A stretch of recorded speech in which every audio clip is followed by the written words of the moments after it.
दास जी को कबीर साहब समझाते हैं, इस जीव का हितैषी, इस जीव को मुक्ति देने वाला गुरु से और संसार में कोई नहीं है। माता पिता, भाई बंधु, कुटुंब कबीला। और यह बात हृदय में समझ लो, जान लो, तुम्हें गुरु की शरण में तो जाना ही चाहिए। जिस घर में, जिस परिवार में तुम जन्मे हो, रहते हो, वह पियर, ससुराल, वो जो भी घर है आपका, उस घर में आपको रहना ही रहना है। और वहाँ के जो नियम वो भी आपको पालन करना ही करना है। परंतु आपको अपनी गुरु भक्ति अलग से प्राइवेट करनी होगी। अगर गुरु भक्ति में आप नहीं समझे तो ये जगत का व्यवहार में आप जो चल रहे हो, श्वास खो रहे हो, ये सब निष्फल चले जाएंगे। इसलिए गुरु की शरण में जाओ और उनसे नाम लो और परख करो, जांच करो कि इस जीव का यहाँ पर कौन हितैषी है गुरु के बिना। गुरु दयाल है अस सुखदाई, दे ये मुक्ति को पंथ बताई। गुरु दयालु है, करुणा निदान है, जीव पर दया करके उसे सार शब्द देकर मुक्ति का मार्ग बताएंगे, मुक्ति हासिल कराएंगे, मुक्ति का मार्ग बताएंगे। गुरु ते अधिक कोई नहीं दूजा, भरम तज करो सतगुरु की पूजा। अब जितने देवी देवता जितने भी हैं उन सब का आदर करो, सम्मान करो, कोई बात नहीं, परंतु उनके भी गुरु थे। राम जी के, कृष्ण भगवान के, 33 करोड़ देवता जो भी मानते हो आप लोग, तो उन सब के गुरु थे। और कुछ ऐसे हैं जैसे भैरू है, भूत है, ये कितने, ये तो क्या है कि युद्ध में मर गए बेचारे, युद्ध में मर करके और भूत बन गए। और दुनिया इतनी पागल कि वहाँ जाके बेटा मांगे, वो तो बेचारे मर के भूत बन गए, ये पूत मांगने जाए।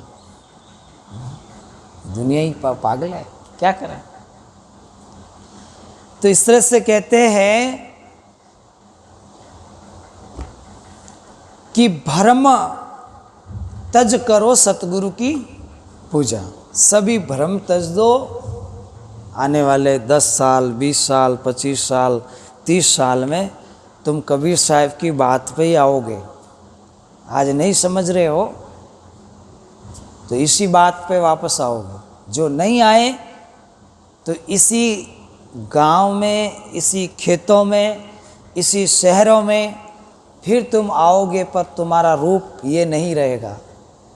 खाने को भोजन नहीं, रहने को घर नहीं, और पशु पक्षी की जिंदगी मिलेगी, योनि मिलेगी। अगर नहीं चेते, गुरु की शरण में नहीं गए, तो आपको लक 84 तैयार है, लक 84 तैयार हैं।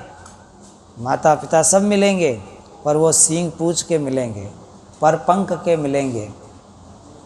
ऐसे माता पिता, ऐसा घर मकान, ऐसी संस्कृति, ऐसा आहार भोजन, ये सब छूट जाएगा, आपका नहीं मिलेगा ऐसा। इसलिए गुरु को कम मत समझो। गुरु का वचन मानकर भजन करोगे तो 84 छूट जाएगी, नहीं तो 84 तैयार हैं। आज आप सांप देखते हो कितना मुश्किल से चलता है, और चूहा है, उसके पीछे सांप पड़ा है, सांप के पीछे नेवला पड़ा है, नेवला के पीछे और ही कोई पड़ा है। काल ने किस तरह एक दूसरे को आहार बनाया है। पेड़ पौधे को गाय खाती, गाय को सिंह खा जाए। तो इस तरह से यहाँ पे कौन स्थिर है? ऐसी दुनिया में तुम वापस क्यों आना चाहते हो, जिस दुनिया में झूठे लोग राज करते हैं, झूठे लोग मतलब तुम्हारे पर शासन करेंगे? ऐसी दुनिया में क्यों आओगे? अभी तो आंखें भर आती हैं, अभी भी तो तुम्हारी आंखें भर आती है कि ये संसार कितना ख़राब है। जिसको बेटा समझते हो, जिसको पति समझते हो, जिसको पत्नी समझते हो, जिसको बहन समझते हो, जिसको भाई समझते हो, वे संवेदना आपकी समझ नहीं पाते हैं, आपकी संवेदना नहीं समझ पाते हैं। आपका मन क्या चाहता है वो क्या कराते हैं। यहाँ देखो, शराबी, कबाबी, मांसाहारी, उनकी संख्या कितनी बढ़ रही है। और अब ऐसी गलत संसार में फिर दुनिया में आने की सोच रहे हो। यही तो मूर्खता है तुम्हारी। फिर 9 महीने माँ के गर्भ में लटको और फिर रोते रोते जन्मो और सारी ज़िंदगी रोते रहो, रोते रोते ही मरते। तो ऐसी ज़िंदगी, और फिर 84 लाख 29 लाख पेड़ पौधे में जाएं, 27 लाख कीड़े मकोड़े की यूनी, 11 लाख 9 लाख जड़ के जीव हैं, 30 लाख पेड़ पौधे, 27 लाख कीड़े मकोड़े, 9 लाख जड़ के जीव। इस तरह से 4 लाख मनुष्य खानी, तो सब मिलाकर 84 लाख योनियों का शास्त्रों में प्रमाण आया है। तो इतना ऊंचा सीट पाकर, मनुष्य की सीट पाकर, इतनी ऊंची सीट पाकर, और बेम और भरम से ऊंचे नहीं आते हो। थोड़ा सा दुख पड़ा कि आका डालने वहाँ चले गए, वहाँ चले गए, एक इष्ट पर रहते ही नहीं हो, एक सद्गुरु के ऊपर विश्वास नहीं है, तो आप ये बहुत बड़ी गलती करोगे। और ये जन्म बुरे कर्म, बुरे भ्रम में बिता दोगे, फिर तो मुश्किल हो जाएगी, आप परे हाथ बिक जाओगे। आज कसाई के हाथ में बकरा बिका हुआ है, अब चाहे जब भी मारे, भूल ले ये धनी बहुत अच्छा है, मुझे रोज़ अच्छा हरा हरा घास दे रहा है, उसके पीछे कारण नहीं समझ पाता है कि एक दिन मुझे मार देगा। तो कितने जीव देश में कट रहे हैं, गायें कट रही, बकरे कट रहे हैं, बकरियां कट रही हैं, कहीं भैंसे सब कट रहे हैं। और पशु पक्षी की हालत देखो, कीड़े मकोड़ों की हालत देखो,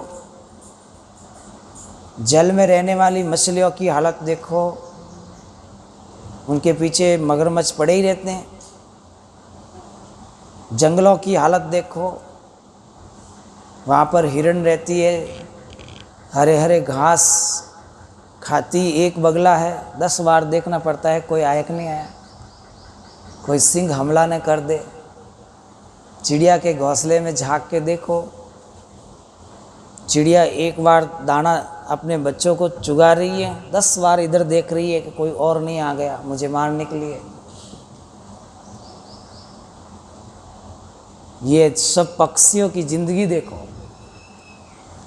इस ज़िंदगी को देखकर आपको गुरु भक्ति करनी ही चाहिए इस जन्म में। अगर ये गुरु भक्ति नहीं हुई तो फिर ये ज़िंदगी में आपकी आत्मा भी चली गई तो ये सब छूट जाएगा। आज जो तुम्हें बड़ी जाति का अभिमान है, बड़े पद का अभिमान है, बड़ी चतुराई के साथ मुख पर मक्खी नहीं बैठने देते हो, और फिर जब कुत्ते की यूनी मिल गई तो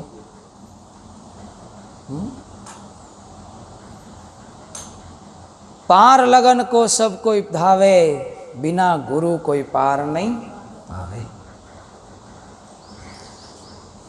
तीर्थ धाम देवल और देवा, शीस अरप लावे सेवा, तो नहीं वचन कहे हितकारी, भूले भर में ये संसारी, भव सागर है अगम अपारा, ताम में डूब गयो संसारा। पार लगन को सब कोई दावे, बिना गुरु कोई पार न पावे, यह जग जीव था नहीं पावे, बिना गुरु सब गोता खावे। जग जीवों से कहूँ गौराई, सदगुरु खेवट पार लगाई। सभी जीवों से मैं आवाज़ दे दे करके कह रहा हूँ कि सतगुरु की शरण में आ जाओ भाई, तो तुम्हें 84 लाख योनियों में नहीं पड़ना पड़ेगा। सब जीवों से कहूँ गौराई, सतगुरु खेवट पार लगाई, ये जग बूढ़ जाए मझधारा, सतगुरु भक्ति भये भव पारा। सतगुरु भक्ति न जान ही कहे कबीर सा बखान, ये जग भूले बापुरे गहे न सतगुरु ज्ञान।